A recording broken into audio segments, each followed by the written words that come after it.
Welcome back po sa Agri ngayong episode. Isang expert na naman ang ating makikilala. Retired na pero tuloy-tuloy pa rin ang laban. Isang produkto at isa pong teknolohiya galing Japanese ulit, ang Mokusaku, ang tinatawag nilang wood vinegar. Ayan. Yes, wood vinegar. Ayan, Ma'am Eva. Yan po ang kanyang talagang retired name, Eva. Pero sa serbisyo noon, Eva pa rin. Eva pa rin. Ma'am, congratulations sa inyong retirement. Yeah, thank you. At ano po ba yung Mokusaku o wood vinegar na tinatawag natin? So itong Mokusaku or wood vinegar is isang organic fertilizer or pesticide na maganda sa lahat ng ating agricultural crops, hindi lamang sa agricultural crops, kundi sa ating mga livestock production. Livestock, no? Ito po ay masasabi nating insect repellent, flower inducer, growth enhancer, at saka odor repellent. Ayan. So marami pong usage. Madami siyang usage. At napakagaling, no? Ito pong proseso na ito sa nakikita ko parang distillery din. Yes, distillery. Yan, parang distillery. Ang ginagamit po natin dito sa Mokusaku wood vinegar, sinabi na wood vinegar, ano-ano pong klaseng wood ang ginagamit? So madaming wood na kung ano man yung available sa inyong locality. So minsan nga tinatawag natin yung mga agricultural waste na kinukonsider na natin. So yung mga trimmings ng mga wood nyo, pwede nyo ipanggatong, yung mga coconut husk dyan na nagkalat lang, tinatapon lang ng mga magbubuko, pwede nyo na yung panggatong at siguradong may pera kayo dyan at kikita kayo dyan. Ayan. Or magaganda pa din ang iyong mga halaman. Ayan. So bukod sa itatapon nila or ibabaon or susunugin na lang, papausukan yung kanilang mga halaman, eto, kung meron kayong ganitong sistema, setup at knowledge, pwede kayong magkaroon ng sarili nyong organic na fertilizer, insect repellent, at marami pang gagamitin, no, na ituturo sa atin ngayon ng ating resource person, si Ma'am Eva, sa usapin ng Japanese technology, wood vinegar. Yes. Don't forget to like and subscribe.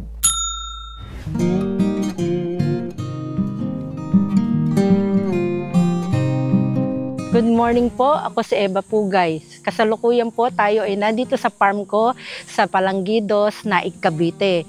So ngayon po kami ay nagpo-produce ng Mokusaku or wood vinegar. Dati po ako empleyado ng Department of Agriculture. Ngayon ay gusto ko naman ngayon mag-venture kung paano natin i-promote o i-develop itong aking Mokusaku production. So ano ba itong Mokusaku? Ano ba itong wood vinegar na to? Ito ay isang technology na introduce sa amin ng Hapon, yung JAIC na tinatawag natin. So na-challenge kami dito dahil yung daw Mokusaku ay madaming gamit. So dahil sa madami itong gamit, gumawa kami ng maraming mga researches about Mokusaku. Ito pong Mokusaku ay hindi po ito ay suka. So, kaya po namin ito tinatawag na wood vinegar. Ngayon po ay Mokusaku na dahil yung iba ay napagkakamilan na ito ay suka. Ang Mokusaku ay galing sa Hapon na technology nga, sabi ko sa inyo, at ito ay maganda for all agricultural crops, pati sa livestock. So, paano po ba ito? Pagka po kasi ganito po yung application namin in 16 liters of water, maglalagay lang po kayo ng 300 ml na Mokusaku. So yun na po yung i-spray nyo dun sa kanyang pig pen. Yung pig pen po niya, so makikita nyo po, sabi ko nga sa inyo, iniinom niya yon. Ang isa po pong kagandahan dito sa Mokusaku is wala pong amoy yung pig pen nyo. So sasabihin nyo, kasi nag-conduct din po kami dito na study, sabihin nyo naman, paano naman nasabi na walang amoy to? So meron po kaming odor meter stick. Yung odor meter stick pong to, may range po ng 1 to 3. So yung pong makikita nyo po, pagka po 3, ibig sabihin na mabaho yung pig pen nyo. Pero yung in-spray po namin ng Mokusaku is 0. So talaga pong nakakaalis po to ng baho or amoy ng mga pig pen nyo. So mas maganda rin po talaga to. Yung po naman, tinry po namin ito sa baka, sa sugat po ng baka, yung fresh wound po ng baka, pwede nyo pong i-apply ang pure Mokusaku. Pwede nyo na pong spray sa kanya.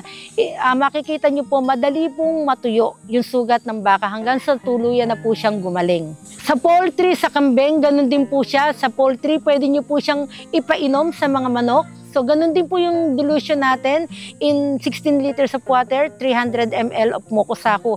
Pwede na po itong inumin, lalo na po yung mga manok na mayroon po mga sipon-sipon. Yung mga nag-aaso dyan, kung madaming purgas or garapata yung aso, buhusan nyo po, paliguan nyo po ng mokusaku. Makikita nyo po, aalpasan yung mga garapata or yung mga or pulgas. Makikita nyo, tanongin nyo po kung saan pupunta. Naggapangan na po sa katawan nyo lahat. Hindi po siya mamamatay, repel lang po talaga. Ngayon, kung gusto nyo po siyang mamatay, haluan nyo po ng half dosage of recommended chemical.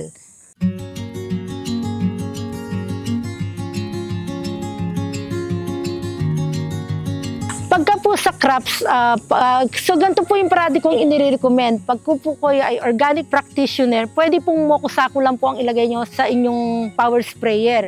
Pero kung kayo po ay GAP practitioner, half of the recommended dosage po ng chemical. Halimbawa po, Desis. So ang recommended is 1 tablespoon. Gagawin nyo lang pong half ng tablespoon na ilalagay nyo po doon sa inyong sprayer plus 300 ml of mokusaku. Kasi po yung mokusaku is enhancer. Lalo po niyang pinatitibay yung sakit. So doon po kasi sa study namin, sa Desis po, ginamit po namin Desis, makikita po namin in 30 minutes yung pong mga insekto is nabubuhay. So parang nakaka-recover sila, nahihilo lang. Pero nilagyan po namin ng mokusaku and the chemical, in just 30 minutes, patay po. Knockdown effect po talaga yung sa ating mga insekto. So again, parati ko po sinasabi, mokusaku alone cannot control pest. So pag sinabi po nating pest, ito po yung mga insekto, it repels lang po, tinataboy lang po nila yan. Pero yung pagka po for diseases, pwede po natin itong gamitin for diseases sa bacterial wilt. Basta po may mga bacterial wilt, yung mokusaku po ay pwede natin gamitin with certain concentration. Halimbawa po sa banana anthracnose, pwede nyo pong lagyan ng 8% of mokusaku. At ang kagandahan po nito, pagka po inispray nyo lang po to, chemical free na po to. So pwede nyo na talagang kainin. Masasabi nyo ng free. Hindi kayo malalason dahil ang wood vinegar or mokusaku alone is kino-consider na siya under Organic Act as organic. In 16 liters of water is 300 ml ang ilalagay po natin ng mokusaku. So i-spray nyo po to. Pag po sa gulay, once a week po kayo mag-spray. Yung pong 16 liters is good for 1,000 square meter. So kung halimbawa po 1 hectare, so 10 na knapsack sprayer po ang spray nyo. Ganun din po sa palay. Ganun din po yung gagawin nyo. I-spray nyo. So pagka po naman fruit trees, ang gagamitin na po natin dito is yung drum. So yung drum is 200 liters of water. So 8 liters of water of mokusaku po ang ilalagay nyo doon. So gamitan nyo na po ng power sprayer. So usually po yan, makikita nyo po, pag in-spray nyo po sa puno, parang pinaliliguan nyo po, pati yung mga loob-loob, isprayan nyo rin po ng mokusaku para po lumipad po sa kapitbahay yung mga insekto.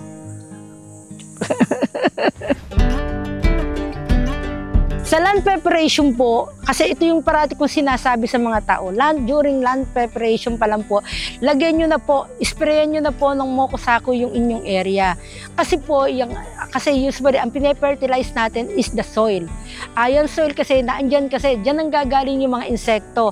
So para safe po tayo, i-sprayan nyo na po muna ng mokusaku yung inyong land. Pag na-sprayan nyo na po yan, weekly spraying na po kayo. Ito po yung tatandaan po pala natin.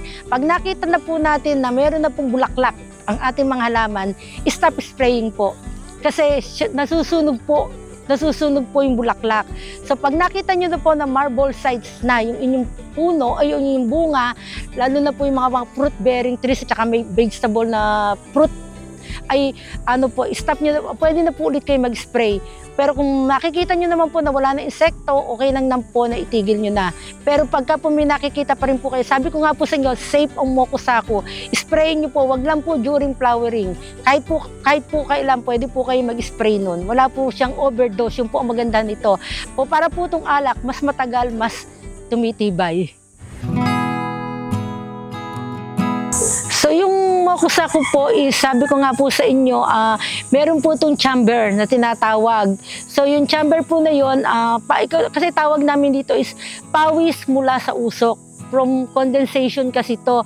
Yung mismo, di po ba nakikita po natin, tayo mga matatanda, yung matatanda na, yung mga nanay natin, pagka nagsasaing, pero parang ano bang tawag doon, yung parang may pawis yung ating kaldero, parang ito rin po yun. So ito, parang ganun din po to, yung pawis mula sa usok. Ito pong mokusaku ay pagka po naamoy nyo, ay talaga pong amoy usok. Pag wala pong amoy usok, fake po yun. Yun po yung tatandaan nyo. Dapat amoy usok ang makikita nyo po dyan. So ito, ang gagawin po natin dito, pwede po natin maggatong tayo dyan ng mga agricultural waste na pwede sa inyong location. So kung halimbawa, madami sa inyong mga coconut husk, yung mga magbubuko dyan, hingiin nyo na po yung pwede po yung panggatong. Ang bawa, yung mga pagkabagyo. So may makikita po kayo, pwede nyo pong itrim yung inyong mga puno, yung mga nara tree nyo, yung mga ipil-ipil nyo, yung mga eucalyptus nyo, pwede rin nyo po nyo to ipanggatong. So again, wag po kayo basta-basta magpuputol, mapapagalitan po tayo ng DNR, bawal po yun. So inirekomenda lang po namin is trims, mga trimmings po yung igagatong nyo. So iba't ibang panggatong, may iba't ibang chemical, meron tong iba't ibang content.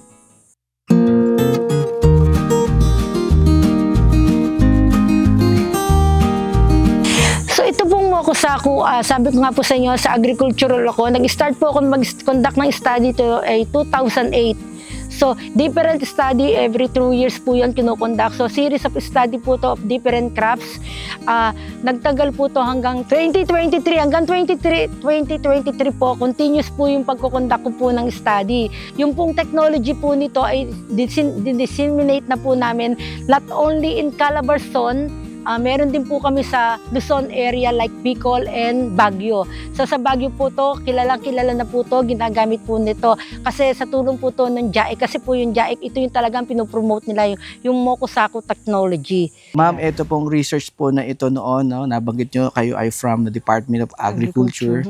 Ilang years po, or anong year po nagsimula yung research and development? 2008, nag-start na ako mag-conduct ng research up to 2003. Matagal-tagal na. And implementation natin since 2022. 2022, So series of research ang kinonduct namin dito. So madami na mga farmers na nagustuhan to at ina-adapt na nila yung technology. Yan, and in collaboration din po sa isang Japanese organization. Yes, with JAIC. Yan po yung kanilang pinaka-resource person din when it comes to sharing the knowledge. Yes. At kayo po ay nakarating pa ng Japan. Yes. Ilang buwan po or weeks? Weeks lang. So tinuro sa amin yung mga technology, lalo na yung wood vinegar or mokusaku. Makikita nyo po to, madami na po nag-a-adapt ng technology, lalo na po yung mga farmers sa Benguet po, yan po yung ginagamit nila. Dati po, known po natin, masasabi natin na gumagamit sila ng chemical. Ngayon po, lessen na po talaga yung chemical nila because of the mokusaku.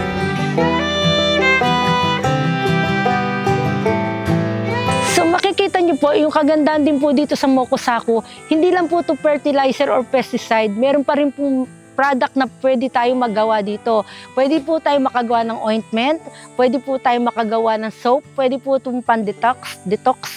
Tapos yung pong pinakauli niya, pwede rin po natin itong gawing charcoal briquette. So makikita nyo po, nagawa na po kami ng mokusaku ointment and soap. So napaka-effective po nito, lalo na po sa mga buni, hadhad, kati-kati. So maganda rin po ito sa mga bata. Free po ito, pwede po ito sa bata, ano bang tawag doon, safe po itong gamitin. Dahil ang composition lang po nito is wala pong chemical added. Pwede po sa bungang araw, sa pimples. Ngayon, kung meron po kayong body odor, gamitin nyo rin po ito. Alin ang gusto nyo, yung amoy ng body odor or yung amoy ng usok. May isa pang magandang gamit ang mokusaku. Pag halimbawa po kayo ay nabaldian, napaltusan, halimbawa nagpiprito kayo, natalsikan kayo, lagyan nyo lang po ng mokusaku ointment or yung mokusaku mismo.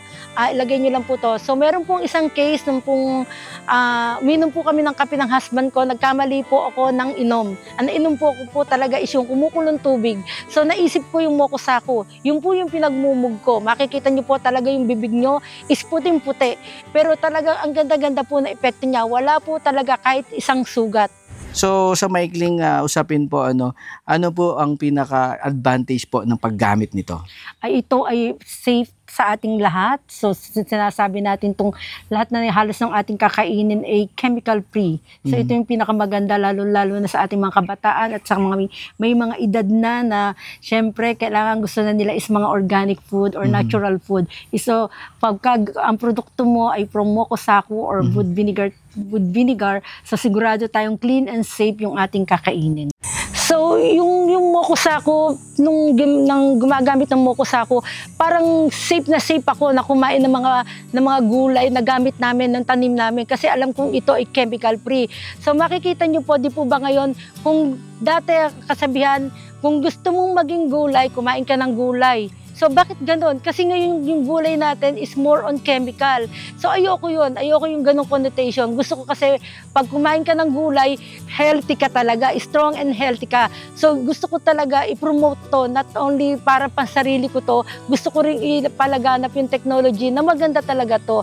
So, kung talagang maipopromote natin to at maganda, madami naman talagang makikinabang ng mga hindi lang kabataan, pati yung matatanda natin. Ito na yung hinahanap, yung healthy foods, yung free or chemical free na mga foods. So ito po yung maganda nating gamitin. Kahit po kayo mga plantitos, gamitin nyo lang po ito sa bahay. Madali lang po itong gamitin. Makikita nyo po talaga, hindi kayo matatakot na kayo ay baka malason or kayo manigas na laang dyan. Kasi minsan pagka tayo kumagamit ng madaming chemical, ang epekto, napaparalyze po tayo. So makikita po, ayaw po natin maranasan, ipakain sa ating mga anak, yung ating mga gulay, idinidip sa mga formalin. So ayaw po natin yon. So kung gusto niyo po talaga ng maganda at presko, gumamit po kayo ng Mokosaku or wood vinegar. Ma'am, thank you so much for sharing another technology, and again, congratulations sa inyong retirement. 2 years na? Yes, 2 years na. And bakit nyo naman po naisipan na ipagpatuloy ang inyong research project?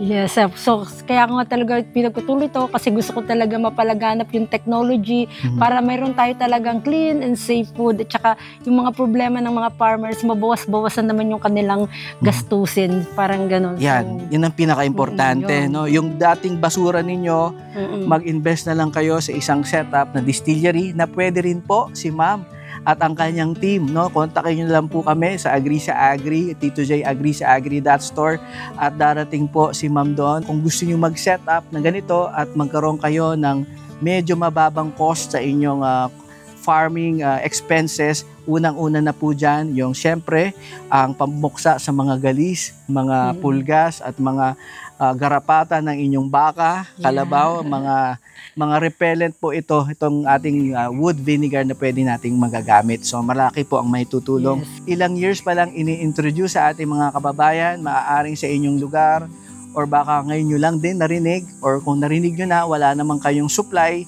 maaari na po namin kayong supplyan din ng ating mga wood vinegar.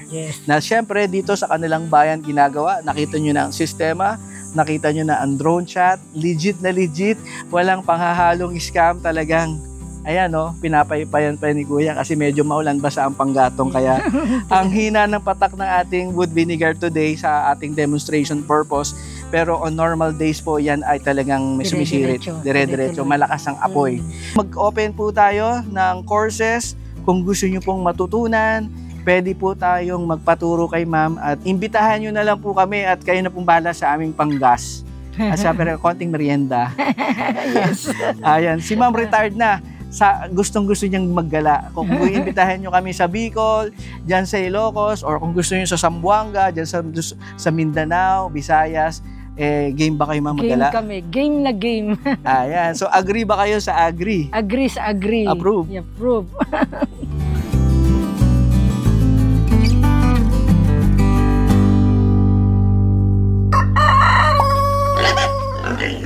Don't forget to like and subscribe.